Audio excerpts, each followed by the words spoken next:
once I'm back in the Midwest on Friday, I'm gonna really hit the ground running with like doing more things because on Patreon I do plan to have a book club. I also do plan to have a journaling club. So I'll be live on those so we can like interact with one another and like, have more of a bonding experience but on an intimate level over on Patreon.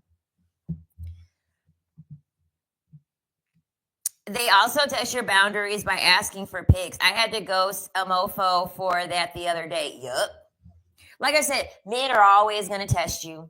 They're always going to test you.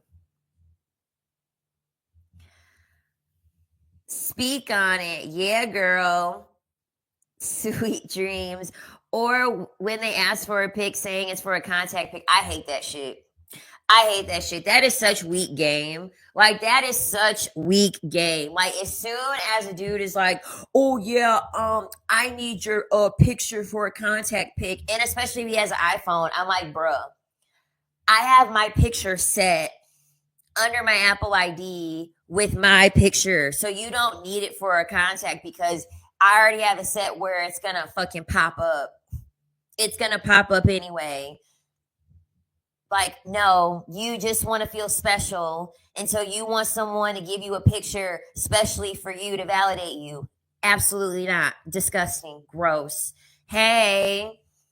Like, that's the worst game in the world. Like, that's like low level. You're not even trying. You're not even trying to turn a woman on. You're doing everything to turn a woman off. Can I get a pic? Can I get a picture for a contact info? No. With that weak game, you can't get nowhere near me. You got to come harder than that. You got to come harder than that. It's men out of retirement from the NBA that got more game than that. Okay. So, the next part. How to rewire your brain and start winning through you not being a nice girl anymore, okay? Step 1 is to stop seeking approval. Okay, you gotta understand that people's approval of you doesn't matter. And the reason why it doesn't matter is because people's opinions are very fleeting.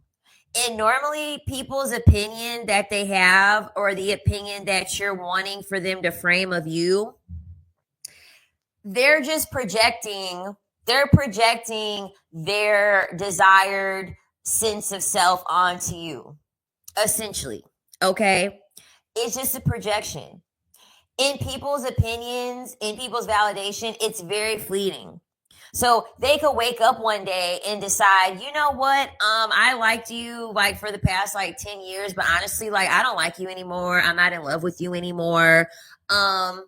This is why male approval is worthless. And you also have to think of it like this.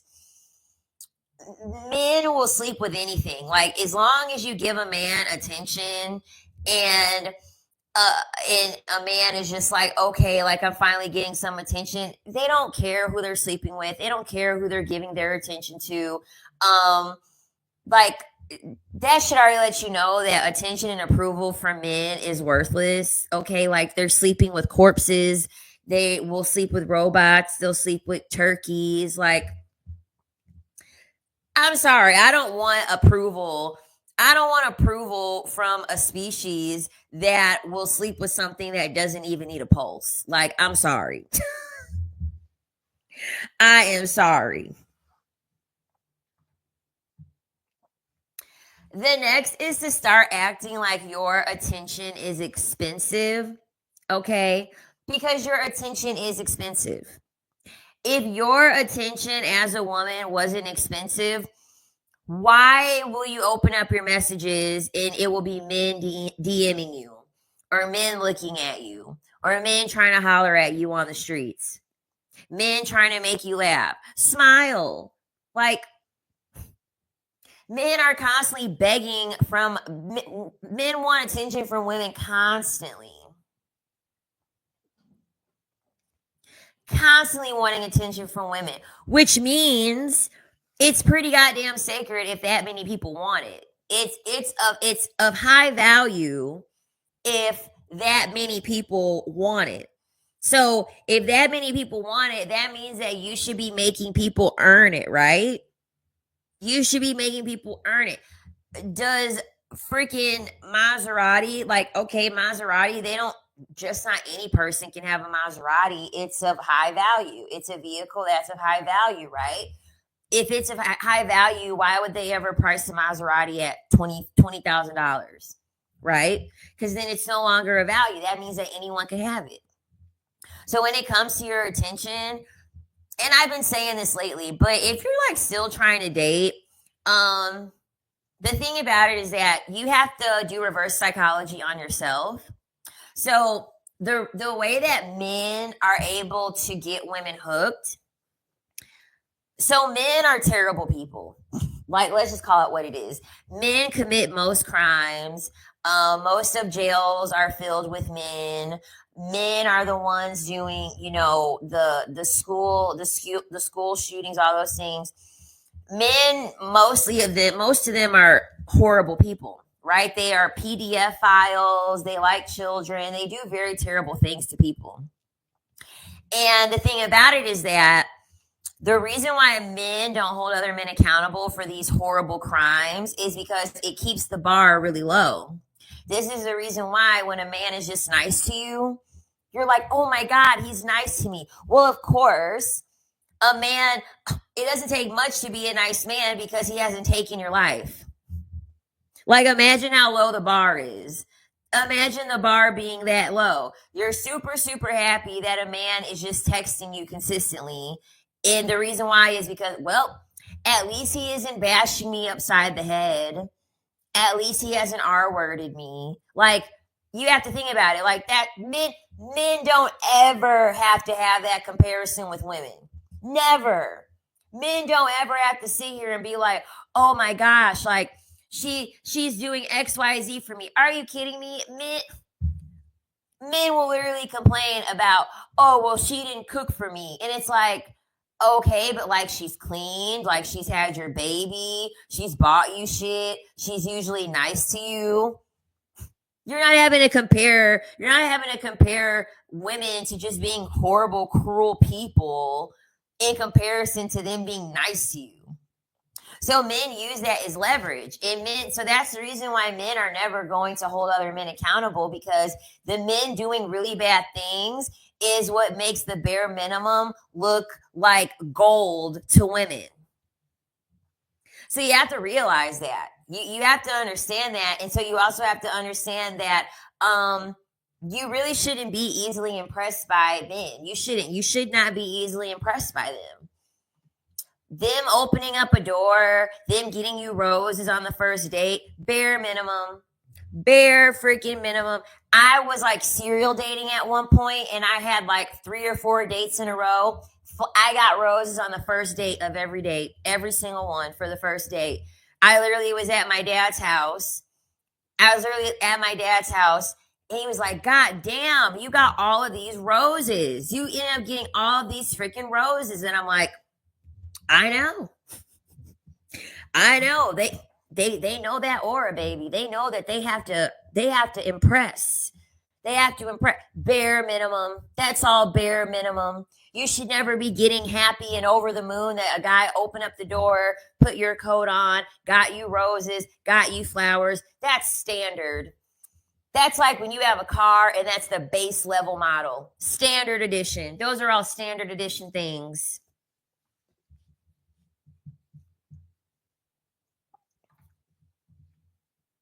So once you start having your standards high like that, you're only going to let men that are able to really, really make you happy and do things for you be with you. So you'll be cool being single, away from all the dusties, as long as when you do have a man in your presence, he is doing all of these things like clockwork. Okay? Like being a good person, has his finances together, he's self-aware, he has a high self-esteem, he's confident in himself, he's driven, he's ambitious. He has to be the full total package, because you're the full total package. And so you should be You should be at a point in life where it's like, no, I love myself. I'm the shit. I have everything going on for me. I love myself. Like I've cultivated a life for myself that I love, that I like, and I'm not going to deal with anyone that cannot give me a penny below that. Self-aware men sounds like an oxymoron. It sounds impossible because most men aren't self-aware. Most men aren't self-aware. And so this is also why women that have dealt with men that have been like abusive and been very horrible people to them, those, like, if you're that type, if you've had those situations happen to you regarding men, you need to be single the longest. Okay, you need to be working on yourself the longest, more than anybody, because technically you'll be putting yourself in a predicament where any little thing could impress you. And this is also the reason why men will want to be very invasive. And this is also the reason why men will want to ask you personal questions about your childhood, your upbringing, and things like that. Men are never asking you questions out of genuine interest. Always remember that. They're never asking you because they care. They're asking you to extract information from you to know how they have to move and what they can get from you. So when you're telling him that you were abused as a child, you had this happen, you had that happen, the first thing that he's telling himself is, all right, perfect. It's going to take next to nothing to impress her. All I have to do is just not put my hands on her. All I have to do is not put my hands on her. That's it. And she'll be happy.